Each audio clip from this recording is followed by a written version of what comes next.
Marwari media आप देख रहे हैं। आज है 13 फरवरी 2025 गुरुवार का दिन। हिंदू तिथि फाल्गुन माह की प्रतिपदा है, यानी कि आज से फागुन महीने की शुरुआत हो गई है। चलिए नजर डाल लेते हैं आज की बड़ी खबरों पर। शुरुआत करते हैं देश की बड़ी खबर के साथ। बड़ी खबर, पीएम मोदी अमेरिका के दौरे पर है। प्रधानमंत्री मोदी और अमेरिकी उपराष्ट्रपति जेडी वेंस ने पेरिस में मुलाकात की। दोनों नेताओं ने भारत में अमेरिकी परमाणु ऊर्जा प्रौद्योगिकी में निवेश को लेकर भी चर्चा की। आपको बता दूं, प्रधानमंत्री मोदी फ्रांस दौरे के बाद बुधवार शाम को अमेरिका पहुंच गए हैं। इस दौरान वह अमेरिकी राष्ट्रपति डोनाल्ड ट्रंप से भी मुलाकात करेंगे।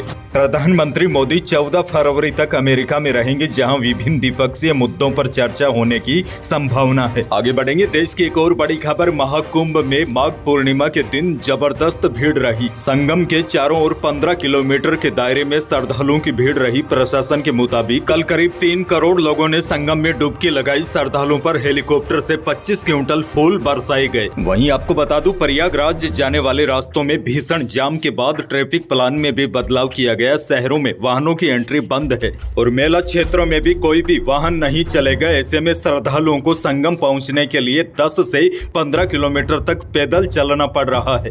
आगे बढ़ेंगे। देश की एक और बड़ी खबर, अयोध्या में रामलला मंदिर के मुख्य पुजारी आचार्य सत्येंद्र दास का 80 साल की उम्र में निधन हो गया। बुधवार सुबह 7 बजे लखनऊ पीजीआई में उन्होंने आखिरी सांस ली। आचार्य सत्येंद्र दास का पार्थिव शरीर अयोध्या के सत्य धाम गोपाल मंदिर आश्रम में अंतिम दर्शन के लिए रखा गया है। आचार्य सत्येंद्र दास को आज यानी कि 13 फरवरी को दोपहर 12 बजे जल समाधि दी जाएगी। सत्येंद्र दास 32 सालों से राम जन्मभूमि में बतौर मुख्य पुजारी सेवा दे रहे थे। 6 दिसंबर 1992 को बाबरी विध्वंस के समय वह रामलला को गोद में लेकर भागे थे। आगे बढ़ेंगे। एक और बड़ी खबर, भारत ने इंग्लैंड को तीसरे वनडे में 142 रन के बड़े अंतर से हरा दिया है। इसके साथ टीम इंडिया ने वनडे सीरीज में 3-0 से क्लीन स्वीप कर लिया। अहमदाबाद के नरेंद्र मोदी स्टेडियम में बुधवार को इंग्लैंड ने बॉलिंग चुनी। भारत ने 356 रनों का विशाल स्कोर बनाया। जवाब में इंग्लिश टीम 34.2 ओवर में 214 रन बनाकर ऑल आउट हो गई। बहरहाल आगे बढ़ेंगे। राजस्थान से बड़ी खबर, डिप्टी सीएम प्रेमचंद बेरवा ने शाम को सचिवालय में स्टेट रोड सेफ्टी काउंसिल की बैठक करते हुए गुड सैमरिटन योजना के तहत मिलने वाले पुरस्कार राशि को बढ़ाकर डबल करने का ऐलान किया है। वैसे आपको बता दूं, इस योजना के तहत सड़क दुर्घटना में घायल को अस्पताल में भर्ती कराने पर पहले 5,000 रुपए मिलते थे, लेकिन अब इस काम के लिए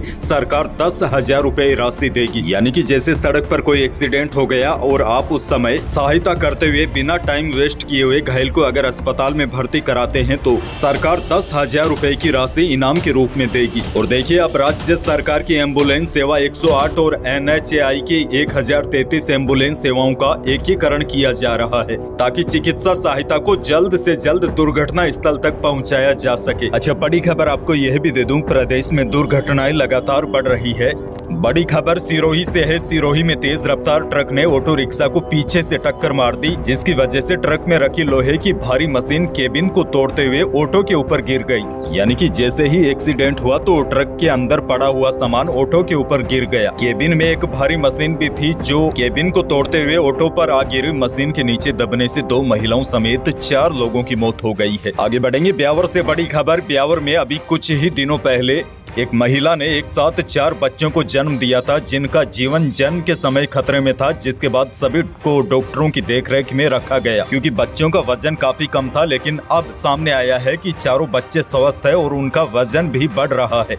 और अच्छी बात यह है, पहले और चौथे शिशु ने जन्म के 3 दिन बाद और दूसरे शिशु ने 5 दिन बाद और तीसरे शिशु ने 6 दिन बाद सामान्य रूप से स्तनपान भी शुरू कर दिया है। एक और बड़ी खबर, राजस्थान कर्मचारी चयन बोर्ड ने बुधवार को समान पात्रता परीक्षा यानी कि CET ग्रेजुएशन लेवल का रिजल्ट जारी कर दिया है। इसमें 40% से ज्यादा अंक वाले 8 लाख से अधिक लाभार्थियों को पात्र घोषित किया गया है। बड़ी बात यह अभ्यर्थी भविष्य में होने वाली ग्रेजुएशन लेवल की 11 भर्ती परीक्षाओं में CET के स्कोर के आधार पर आवेदन कर सकेंगे। अभ्यर्थी राजस्थान कर्मचारी चयन बोर्ड की ऑफिशियल वेबसाइट पर जाकर अपना रिजल्ट चेक कर सकते हैं। एक और बहुत बड़ी खबर, प्रदेश में ई व्हीकल की खरीद को बढ़ावा देने के लिए सरकार ने बड़ा फैसला लिया है। राजस्थान सरकार इलेक्ट्रिक वाहनों के लिए 200 करोड़ रुपए की सब्सिडी देगी। आपको बता दूं, प्रदेश में बीते एक साल में इलेक्ट्रिक वाहनों की बिक्री का आंकड़ा तेजी से बढ़ा है। 2 व्हीलर से लेकर 4 व्हीलर वाहनों में इलेक्ट्रिक वाहन लोगों की पहली पसंद बन रहे हैं। प्रदेश में इलेक्ट्रिक वाहनों को बढ़ावा देने हेतु इलेक्ट्रिक वाहन नीति के अंतर्गत 200 करोड़ का ई व्हीकल प्रमोशन फंड गठित किया गया है। सब्सिडी के लिए आपको रजिस्ट्रेशन वगैरह की प्रक्रिया पूरी करनी होगी। बहरहाल आगे बढ़ते हैं। बाड़मेर से बड़ी खबर, पुलिस द्वारा 2 करोड़ की कोठी, 3 लग्जरी बस और 1 क्रेटा गाड़ी को सीज करने के 19 घंटे बाद सड़क हादसे में विरधाराम सियोल की मौत हो गई थी। बुधवार को सियोल की अंतिम यात्रा में लोगों की भारी भीड़ जुटी। विरधाराम सियोल का अंतिम संस्कार बाड़मेर जिले में हुआ, जिसमें बड़ी संख्या में लोगों की भीड़ जुटी। अंतिम संस्कार में शामिल लोगों ने विरधाराम को मददगार और हंसमुख बताया। लोगों ने कहा कि कानून की नजर में वह भले ही तस्कर था, लेकिन लोगों की मदद में हमेशा आगे रहता था। विरधा की ऐसी मौत की किसी ने कल्पना भी नहीं की थी।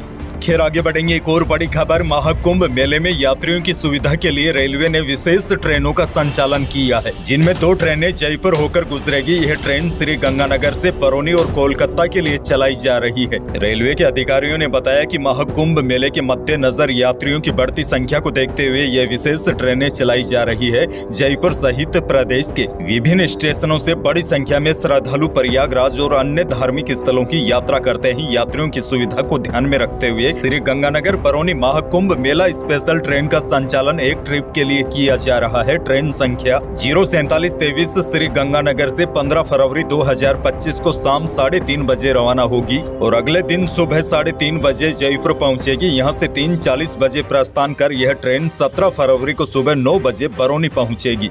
आगे बढ़ेंगे। बड़ी खबर, बीते कुछ दिनों में जहां सोने की कीमतों ने अपने सभी रिकॉर्ड को तोड़ ऑल टाइम हाई के आंकड़े को छू लिया था। बड़ी बात यह है, कल लंबे समय के बाद सोने के भाव में 800 रुपए की गिरावट आई है।